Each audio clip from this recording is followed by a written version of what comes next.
What's up, you guys? Josh here today, and I busted out my One Ring because we're going to be talking about The Lord of the Rings, Return of the King. So Lord of the Rings, Return of the King is pretty much a continuation of The Lord of the Rings, The Two Towers. Everything that we've kind of seen up until from the Fellowship to The Two Towers is pretty much to destroy this ring, and that is the Ring of Power. This is pretty much the replica of that ring, and as close as you're going to get. They also have sort of a 10-karat gold one, which I definitely did not want to buy just because of the fact that it's going to be more expensive, but everybody in the Fellowship is trying to destroy this, and this is pretty much the final chapter in sort of the epic conclusion that is Return of the King. You got Frodo Baggins and Samwise Gamgee, who are kind of on their own mission to destroy the ring and drop it in the fires of Mount Doom, or Mordor as they call it. And you've got Legolas, Aragorn, and Gimli, who are on their own separate mission to kind of destroy the Uruk-hai. The Uruk-hai are trying to siege the city called Minas Tirith. Minas Tirith being sort of this big giant cityscape like on the side of a mountain, and it's pretty much like a birthday cake sized castle system where you've got, you know, layers upon layers of sort of cityscape on top of each other, and it's a really impressive sort of scaling of that city of Minas Tirith just because it looks really, really interesting. It is eventually where Aragorn is going to become the Return of the King, so to speak, spoiler alert. And meanwhile, you've got kind of Frodo Baggins. He's kind of worrying about the Shire and everything. He's kind of questioning whether or not he can actually destroy this ring or whether or not he wants to, and he's got Smeagol played by Andy Serkis, who does an impressive job in this movie. You learn a little bit more about Smeagol's backstory, about how he and his friend found the One Ring, and, you know, watching this movie in the theater with my grandmother back in the day, this part kind of blew me away because you kind of learn a little bit more about Smeagol's backstory, where he came from and kind of how he kind of came to be the person that is obsessed with this ring and kind of constantly trying to take it from Frodo Baggins and Samwise Gamgee. There's a part in this movie where he kind of convinces Frodo Baggins that Samwise is actually going to try and steal this ring, kind of like what Boromir did to Frodo in the Fellowship, and, you know, Frodo Baggins kind of resents Sam for that, even though Sam has always kind of been his rock throughout these movies, kind of keeping him in reality check of what his mission is, and that is to destroy this thing. And, you know, constantly throughout this movie, Frodo is like, I don't know if I can do it, I don't know if I belong here, and even Samwise Gamgee's like, yeah, we shouldn't even be here, but we gotta keep continuing because this is our mission, is to get rid of this thing and get rid of it once and for all. The Ring of Power is pretty much the thing that pretty much binds them and destroys them throughout this movie, and this movie is really dark for a movie, so if you're kind of looking for sort of that happy ending, you're gonna get it later on towards the end of this film, but throughout this movie there's gonna be a series of challenges and perils that the Fellowship must take in order to kind of destroy this thing, and one of which is there's this big giant siege on Minas Tirith. You got that really cool sweeping shot with sort of Gandalf the White, played by Ian McKellen. You see sort of the Nazgul attacking sort of these army of Gondor, which is the army that, you know, Aragorn and Legolas, being played by Orlando Bloom, are kind of with. He takes his staff and he kind of raises it towards the sky, and you get this blinding light that kind of takes the Nazgul away from the army. You also got this king called the Steward, who is pretty much a tyrannical dictator. He is with Pippin, and Pippin has become his servant and everything, even though he kind of blames the death of Boromir from the first movie. Even though everybody knows what happened to Boromir, he pretty much tried to take the ring from Frodo. He kind of blames Faramir for the death of Boromir, and constantly throughout this movie, even though he has a son that's alive, he's kind of neglecting that son and blaming him for what he did, was trying to take the ring and eventually dying by the Uruk-hai. This movie is dealing with a lot of, you know, sort of personal conflict in terms of side plots, and each and every one of these side plots really matter. You eventually get Smeagol, who kind of takes Frodo and Sam away from each other. Frodo eventually kind of casts Sam away, and it's like, yeah, go home, Sam. Smeagol tries to convince Frodo, like I said before, that, you know, he's going to try and take the ring. Smeagol being played by Andy Serkis, and Andy Serkis doing a phenomenal job once again as Smeagol. I really do like Andy Serkis. I don't think he gets enough credit along with the rest of the cast and crew of this movie. And this movie is free on Netflix, so if you have not seen it, you should definitely check it out because it's a really fun ride. Smeagol eventually leads Frodo Baggins to Shelob, which Shelob is this big giant spider, and it kind of consumes its prey by, you know, catching it in spider web. So if you hate spiders in real life, you're definitely going to hate the spider in this movie, which I kind of have to fast forward through that scene just because I hate spiders so much. But, you know, Frodo Baggins eventually gets caught in the spider web, tries to escape, only to be captured by Shelob. Shelob eventually gets killed, and these group of Uruk-hai kind of take Frodo Baggins and the ring, because Frodo still has the ring on him as he's being taken up into the tower. These Uruk-hai almost feast upon Frodo's flesh, and then that's when you see Samwise Gamgee come back into the fray, and he saves Frodo Baggins. Frodo Baggins thanks Samwise Gamgee for kind of coming back and saving him. They steal sort of these Uruk-hai armor, and then they eventually make their way through Mordor. And they kind of have this pausing moment where you see this giant army of Uruk-hai as they're kind of going towards the Mount Doom, and Sam is like, you know, it's okay, Mr. Frodo, let's just get through sort of this part, and then we'll continue down the pathway from there. And, you know, they kind of make their way through there. And then, meanwhile, you've kind of got Aragorn. He's trying to fend off the Uruk-hai. There's this point in this movie where the steward is like, you know what, I've pretty much given up on my army, the army of Gondor, and I'm not going to fight. I'm going to pretty much be a coward. And he's like, yeah, everybody stand down. And Gandalf pretty much takes his staff and kind of beats the shit out of the steward and kind of takes control of the army and stuff, and just leading the charge in towards the two Uruk-hai and the Gondor army. It's just impressive action sequences throughout this movie. Like, you've got like really impressive visual effects, which are done by Weta Digital, what is responsible for the effects throughout the entire Lord of the Rings franchise. They really do use a lot of these bigature sets, which are basically miniature sets, but through set extension and CGI can kind of make them look even larger on screen than they are, which is kind of how you get the impressive looking castle that is Minas Tirith. Minas Tirith being sort of, like I said before, this layer of castles on top of each other, kind of like a birthday cake. And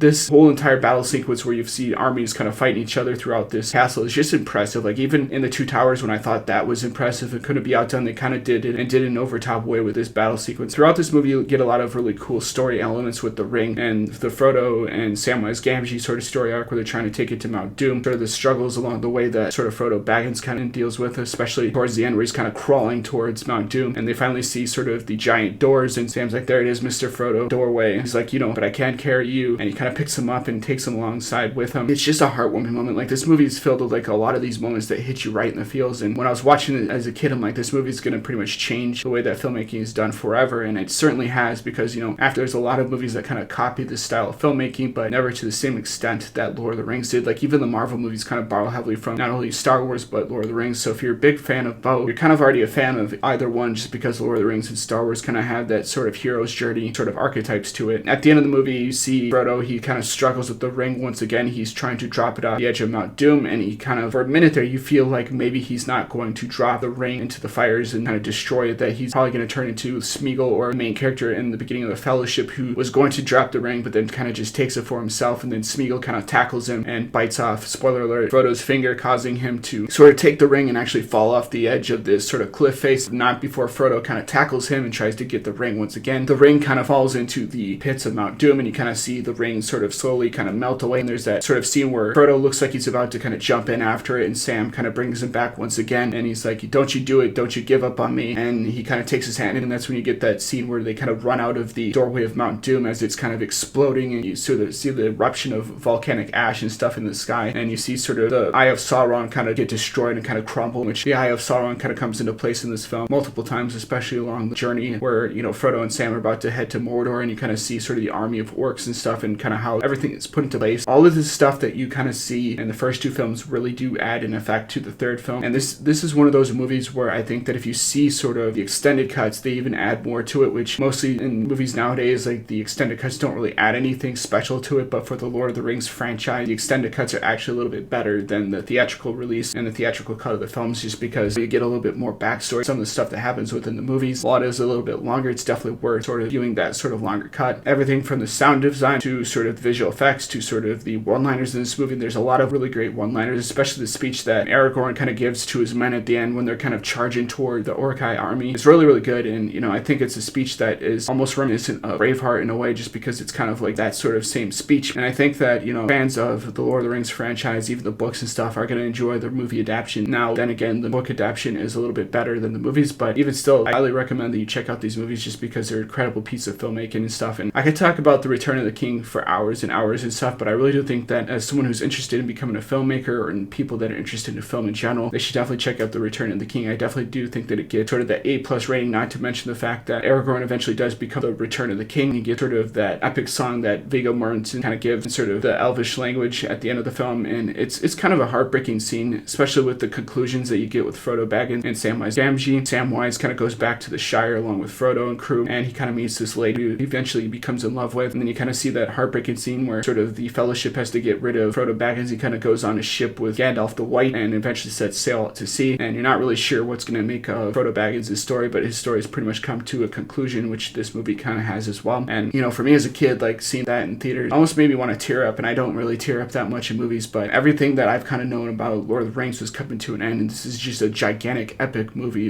along the lines of Star Wars. So I think, again, people that are fans of filmmaking, visual effects, and storytelling, and kind of the mesh of those, will definitely find things to be interested in. And the special features are amazing. They go in depth on pretty much the making of the Lord of the Rings and sort of the visual effects department and sort of how they did pretty much everything. So if you want to learn filmmaking, definitely look at those sort of behind the scenes stuff. You'll definitely get your sort of fix on filmmaking for the special features and stuff, which is really the reason why I buy Blu-rays. When you buy this stuff digitally or you watch it on Netflix, you don't get the amazing behind the scenes. For a filmmaker, the stuff that you really want to see, because you want to kind of understand how they made the films and what the actors were thinking on the sets. That is why I'm going to give The Lord of the Rings Return of the King an A+. I think everybody in this film did a really good job, from Ian McKellen to Elijah Wood to Viggo Mortensen to Orlando Bloom to John Rhys Davies to pretty much everybody that was in this film. Even Hugh Hugo Weaving has a really good part in this as sort of an elven king. And, Hugo Weaving is one of those actors that's pretty much good in everything. So if you know he's going to be involved, then you're probably going to have a really good movie. So that is why I'm going to give The Lord of the Rings Return of the King an A+. I definitely think that you guys should check this out. I was being a little bit vague in terms of the story and the plot just because I didn't want to reveal everything that happens in this film. Just because I think that you guys should definitely see it for yourself. This is an impressive feat of filmmaking. I think that this is going to be one of those movies, like some of the other stuff that I watch, going to be remembered for ages to come and even decades after I'm gone. So hopefully you like this review, and as always guys, rate, comment, subscribe, and I'll see you guys in the next video. Peace.